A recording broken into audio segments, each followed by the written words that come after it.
السلام علیکم ورحمۃ اللہ وبرکاتہ۔ ناظرین، سب سے پہلے میں آپ لوگوں کو یہ بتانا چاہتا ہوں کہ آج کل فلسطین کا مسئلہ بہت زیادہ گمبھیر ہے۔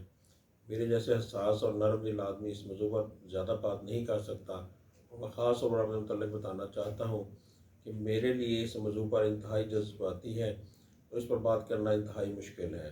لکھتے ہوئے بندے کے پاس زیادہ ٹائم ہوتا ہے اور وقفے سے تھوڑا تھوڑا لکھ لیتا ہے، لیکن زبانی بولتے ہوئے بہت زیادہ جذباتی ہو جانے کی وجہ سے ٹائم زیادہ لگ جاتا ہے اور میں اپنے الفاظ ٹھیک طرح سے ادا نہیں کر پاتا اور اپنی بات کو سمجھا نہیں پاتا ہوں۔ اس لیے میں نے سوچا کہ جو وقت لگا ہے کہ میں لکھ لوں وہی میں آپ لوگوں کے سامنے پڑھ دوں گا۔ میں اس بات کی طرف آنا چاہتا ہوں کہ تقریباً 40-45 دن سے زیادہ ہو گئے ہیں اسرائیل کو فلسطین پر ظلم و ستم کرتے ہوئے۔ مجال ہے کہ کسی بھی مسلمان حکمران نے جرأت کی ہو وہ براہ راست اسرائیل کو دھمکی دے سکے۔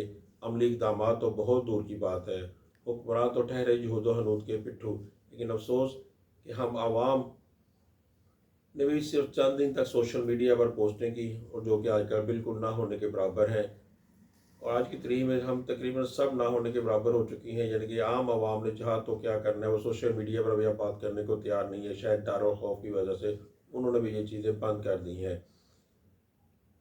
ہم برا کس کو چھوڑیں، اس بات کو ہم تاریخ پر نظر آتے ہیں۔ اللہ تعالیٰ کی طرف کے ساتھ وقت کے ساتھ ساتھ مسلمانوں کو عملی طور پر بیدار کرنے کے لیے چنگیز خان اور کہیں کسی ہلاکوہاں کو پیدا کیا گیا، جس نے اس وقت کے نام نہاد مسلمانوں کو قتل کیا اور نیست و نبود کر کے ان کی پہاڑیاں کھوپڑیوں کی بنائی، کیونکہ وہ لوگ بھی صرف نام کے مسلمان رہ گئے تھے۔ ان کے دور کے علماء کرام بھی انہیں فضول قسم کی باتوں میں لگا کر اپنی دکانداری چمکا رہے تھے۔ وہ اسی چیز پر بحث کر رہے تھے کہ ہاتھی سوئی کے نکے سے نکل سکتا ہے، جس کا اسلام کے ساتھ دور دور کا عملی طور پر کوئی تعلق واسطہ نہیں بنتا۔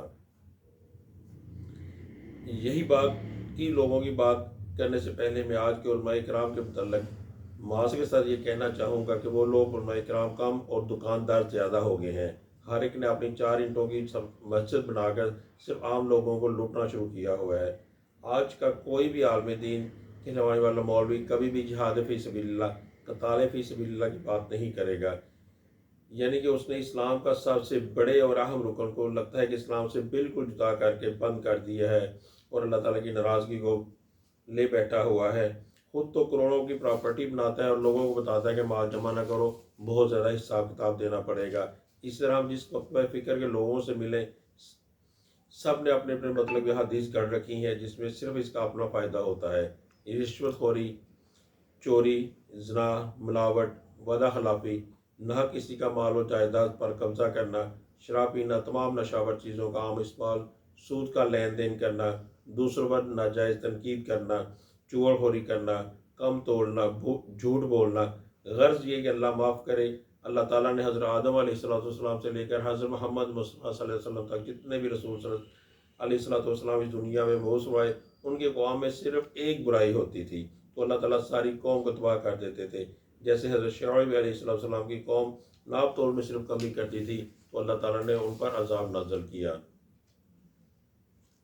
لیکن معذرت کے ساتھ آج کوئی بھی بندہ ایمانداری کے ساتھ اپنے گریبان میں جھانک کر دیکھے تو یقین کرے کہ تمام اقوام میں پائی جانے والی برائیاں آج کے ایک مسلمان کے اندر موجود ہے۔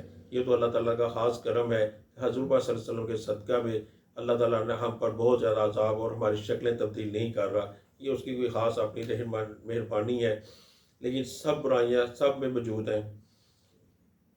الفاظ بند وہ الگ بات ہے کہ آج کا جج عدالت میں بیٹھ کر قاضی جیسے منصب کو چند پیسوں روپوں کی خاطر انصاف فروخت کر رہا ہے۔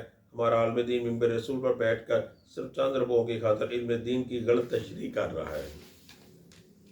ایک ٹیچر اپنے استاد ہونے کے ناطے کی وجہ سے بھی اپنے پیشے کے ساتھ بدنیتی کر رہا ہے، وہ اپنے اسٹوڈنٹ کو پورا وقت نہیں دیتا۔ ایک آفیسر کسی بھی دفتر میں بیٹھ کر قانون کو صرف اس انداز میں توڑ موڑ کر عوام و سائلین کے سامنے پیش کرتا ہے کہ جائز کام کروانے والا بھی سوچتا ہے کہ شاید وہ دنیا کا سب سے بڑا مجرم ہے اور رشوت دے کر ہی اس کی جان چھوٹے گی۔ کوئی بھی کلرک آفیسر بغیر رشوت لیے کام نہیں کرتا، اور اوپر سے سب سے بڑی گناہ کی بات یہ ہے کہ وہ رشوت کو بھی اپنے لیے جائز سمجھتا ہے اور طرح طرح کی توجیہات پیش کرتا ہے۔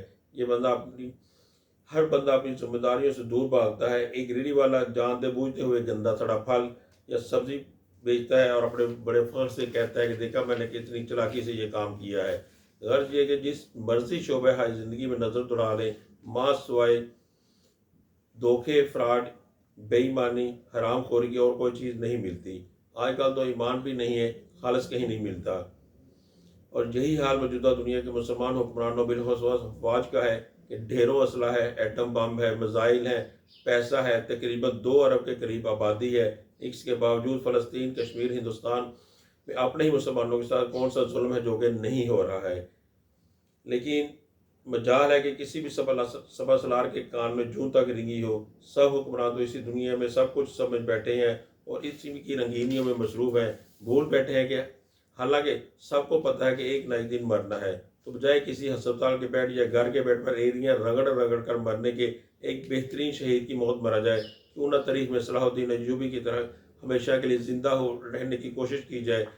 ہم اپنی ریٹائرمنٹ کے آخری الفاظ میں جو تقریر کرتے ہیں، جیسا کہ حال میں جنرل باجوہ صاحب نے تقریر کی کہ میں آج کے بعد گمنامی کی زندگی بسر کروں گا. کیوں بھائی آپ گمنامی کی زندگی بسر کرو گے؟ آپ کو اللہ تعالیٰ نے کون سی چیز نہیں دی؟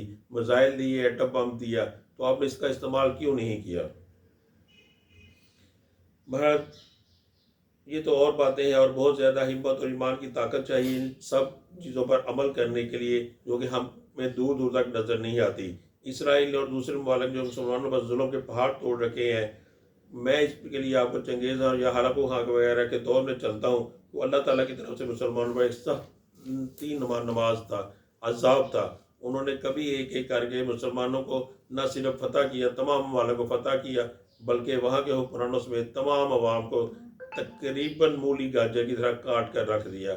یاد رکھو آج کے مسلمان حکمرانوں اور جرنیلوں، میرے نزدیک یہ اسرائیل اور امریکہ کا اتحاد بھی اللہ تعالیٰ کی طرف سے تم لوگوں پر عذاب نواز سختی ہے. اور اس میں اگر آپ لوگوں نے بھی کوئی عملی اقدام نہ اٹھایا تو مت سوچو کہ ہم بڑے اشرافی اور مالدار لوگ ہیں، اپنا ملک چھوڑ کر کسی یورپ ملک میں پناہ لے لیں گے. جب اللہ کی لاٹھی چلتی ہے تو یقین کرے کوئی پناہ گاہ نہیں ملتی. وقت ہے ہوش میں آ جاؤ اور اپنی عیاشیاں بند کرو اور آپس میں بات کر کے ایک ہو جاؤ اور اس کا سد پاک کرو. میں خصوصی طور پر پاکستانی عوام سے اپیل کرنا چاہتا ہوں کہ اگر آپ حقیقی معنوں میں مسلمان ہیں اور جہاد کو اسلام کی خاطر ایک جز سمجھتے ہیں اور قرآن و حدیث کی روح سے اس کو مانتے ہیں، تو ایک کام کریں کہ سوشل میڈیا پر تو آپ پوسٹ چڑھا کر تھک چکے ہیں، اب وہاں پر نہ ہونے کے برابر یہ چیزیں ہیں. پاکستان میں الیکشن ہونے جا رہا ہے، کوئی بھی امیدوار آپ سے ووٹ مانگنے آئے تو اس سے ایک بات ضرور کریں، اس سے وعدہ لیں کہ وہ اسمبلی میں جا کر فلسطین، کشمیر، ہندوستان سمیت جہاں پر بھی مسلمانوں پر ظلم ہو رہا ہے وہ جہاد کا اعلان ضرور فرمائے گا. اس شرط پر ہم اس کو ووٹ دیں گے. یقین کریں ہمارے یہ چند الفاظ اللہ تعالیٰ کو بہت پسند آئیں گے اور انشاءاللہ ہماری دنیا اور آخرت سنور جائے گی انشاءاللہ العزیز. وما علینا الا البلاغ المبین.